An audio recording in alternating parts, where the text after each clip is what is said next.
her goal is not in her. She's a Hello students, welcome back to our online classes from KCS Public School Charkhari. आज हम कक्षा 5 की कहानी धाद और भेड़ुरी, ये आपके पाठ 2 है। कहानी है धाद और भेड़ुरी की कहानी। आज हम इसको पढ़ेंगे। तो धाद और भेड़ुरी की कहानी में क्या होता है कि आप पहले जान लीजिए कि बच्चों, जब आप आकाश में काले बादलों को देखते हैं तो आप कहते होंगे कि बारिश होने वाली है। लेकिन क्या आप जानते हैं कि हमारे देश में भी ऐसे कई पंडित हुए हैं जो पशु पक्षियों के व्यवहार को देखकर मौसम की भविष्यवाणी कर सकते थे। ऐसे ही एक महापंडित थे धाद, और यही उनकी एक स्टोरी है, धाद और भेड़ुरी। तो इसमें हम महापंडित धाद के बारे में पढ़ेंगे। तो इस स्टोरी में क्या होता है कि कई वर्षों पहले धाद नाम के एक महान ज्योतिषी थे। वे पोथी पत्री वाले ज्योतिषी नहीं थे, वे केवल आकाश और पशु पक्षियों की चाल ढाल देखकर बता देते थे कि वर्षा होगी या नहीं। उसी के आधार पर वो देश में अकाल और सुकाल की भविष्यवाणी भी करते थे। और उस टाइम पे तो ऐसे यंत्र नहीं होते थे जैसे आज के टाइम पे हम मोबाइल पे देख के बता देंगे कि कल बारिश होगी नहीं होगी।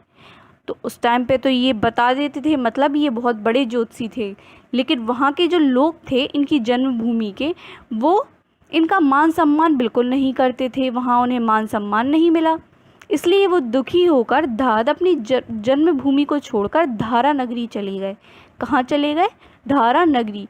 वहाँ राजा भोज राज करते थे। वे बड़े उदार थे और गुणी लोगों का बहुत सम्मान करते थे। उन्होंने धाद का स्वागत किया और राज ज्योतिषी का पद देकर अपने यहाँ रख लिया। राजा भोज के दरबार में और भी बहुत से ज्योतिषी थे। जब उन्होंने देखा कि एक बाहरी आदमी राजा का कृपा पात्र बन गया है तो उन्हें बड़ी ईर्ष्या हुई कि ये एक दिन पहले आया इंसान इतनी जल्दी जो इतना राज दरबार का ज्योतिषी बन गया, हमारे राज ज्योतिषी बन गए। उन्हें बड़ी ईर्ष्या हुई, लेकिन राजा के डर से उन्होंने कुछ नहीं कहा। एक बार की बात है, उस राज्य में 1-2 साल बारिश नहीं हुई। क्या हुआ? 1-2 साल बारिश नहीं हुई। तो राजा बहुत चिंतित थे। बारिश नहीं हुई, उनके यहाँ के लोगों को लगा कि अकाल पड़ जाएगा। तो उन्होंने अपने ज्योतिषियों को बुलाया और कहा कि बारिश का वो अपना पोथी पत्री निकालिए और देखिए बारिश कब होगी। तो सब लोगों ने अपनी पोथी पत्री निकाल के मिलकर विचार करके राजा से कहा कि बारिश का तो कोई योग ही नहीं है, वर्षा इस बार तो भयंकर अकाल पड़ने की संभावना है। राजा भोज बहुत परेशान हो गए। फिर उन्होंने अपने राज ज्योतिषी, कौन थे? धाद, उनसे पूछा कि आप बताइए कि वर्षा होगी कि नहीं। धाद ने प्रकृति और आसमान की ओर गौर से देखा और हिसाब लगाया।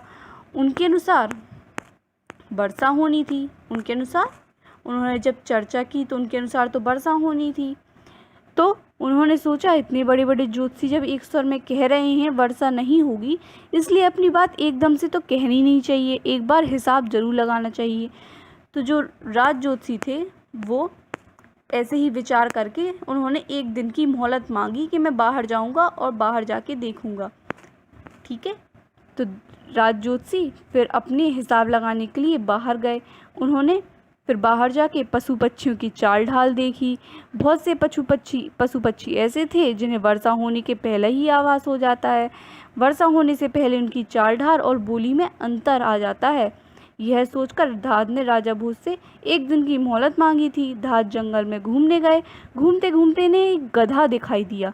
गधे के कान नीचे लटके हुए थे, यह वर्षा का सूचक था। धाद को लगा उनका हिसाब सही है। कुछ सोचते हुए वो आगे बढ़े। आगे चींटियों का बहुत बड़ा दल अपने मुंह में अन्न के कण दबाए तेजी से अपनी बाबी की ओर बढ़ रहा था। कुछ और आगे बढ़ते देखा कि चिड़ियाँ धूल में नहा रही हैं। फिर उन्होंने देखा चीलों का झुंड गोला बनाकर आकाश की ओर बढ़ता जा रहा है। दाद को अपने गणित पर पहले ही विश्वास था, अब वह विश्वास और भी पक्का हो गया था। लेकिन दूसरे ज्योतिषी ने ऐसा कहा कि वर्षा नहीं होगी, अकाल पड़ने वाला है। तो उसे अपने ऊपर अभी भी थोड़ा बहुत संदेश था। तो वो थोड़ा और आगे चला तो वहाँ पर उसने देखा कि एक लड़की उस पार उन्हें एक नाला मिला तो नाले के उस पार एक लड़की थी जो कुछ बकरियां चरा रही थी और उसकी दूसरी ओर एक बूढ़ा आदमी था जो गाय भैंसे चरा रहा था। अचानक लड़की चिल्लाकर बोली, बाबा इधर पे आ जाइए, मतलब नाली के इस साइड आ जाइए, बारिश होने वाली है। तो गाय नाला पार नहीं कर सकेंगी अगर बारिश होगी। तो बाबा तुरंत उसके पशुओं को लेकर इस पार आ गए। उन्होंने बेटी से पूछा, बेटी तुम्हें कैसे मालूम कि बारिश होगी? लड़की ने कहा, नाले में टिटहरी ने अंडे दे रखे हैं, वह घबराई हुई अंडों को उठाकर दूसरी जगह ले जा रही है। देखो वह कितनी आवाज़ कर रही है, इससे साफ मालूम होता है कि वर्षा होने वाली है। अब धात को अपने हिसाब पर तनिक भी संदेह नहीं था। वह नगर में लौटा। अगले दिन राजा को जाकर उसने सीधे बता दिया कि सरकार, राजा जी, बारिश होगी। आसमान में ना तो बादल थे, न बिजली है, न पानी। तो कहाँ से आएगा, लोगों ने पूछा। धात ने पूरे विश्वास के साथ उत्तर दिया, मैं कहता हूँ बारिश होगी और मूसलाधार होगी। रात हुई, सबकी निगाहें बादलों की तरफ टिकी थी। धात ने देखा कुछ ही देर में मोटी मोटी बूंदें बारिश होने लगी। उसके बाद सब ताल तलैये और जितने भी जगह पानी उफलाने लगा। धरती की प्यास बुझ गई और राजा का डर भी दूर हो गया। राजा ने प्रसन्न होकर सभा बुलाई, धात को भी बुलाया। धात ने सभा को संबोधित करते हुए कहा, याद रखिए, हमारे पशु पक्षी ऐसे यंत्र हैं जो कभी झूठ नहीं बोलते, कभी झूठे नहीं हो सकते। उन्हें ठीक से जानने पहचानने की ज़रूरत है। उनकी बोली हमें भले ही समझ में ना आए, लेकिन उनके हाव भाव, उनकी चाल ढाल बहुत कुछ कह देती है। राजा ने धात को पुरस्कार देकर सम्मानित किया और धात को जो लड़की, आपको वो लड़की याद है ना, भेडुरी, उस लड़की का नाम था भेडुरी। धात ने भेडुरी से विवाह कर लिया। ये वही धात और भेडुरी हैं जिनके ऋतु संबंधी दोहे और सूक्तियाँ आज भी हिंदी साहित्य में पढ़ते हैं लोग और भाव विभोर हो जाते हैं। किसान के आधार पर मौसम का अनुभाव आज भी लगाते हैं। किसान उनके आधार पर ही मौसम का अनुमान लगाते हैं। आज मौसम विज्ञान ने बहुत तरक्की कर ली है, लेकिन किसानों को आज भी धात और भेडुरी के दोहों पर अधिक विश्वास है। चलिए आज हम आपको धात का एक प्रसिद्ध दोहा भी बता देते हैं।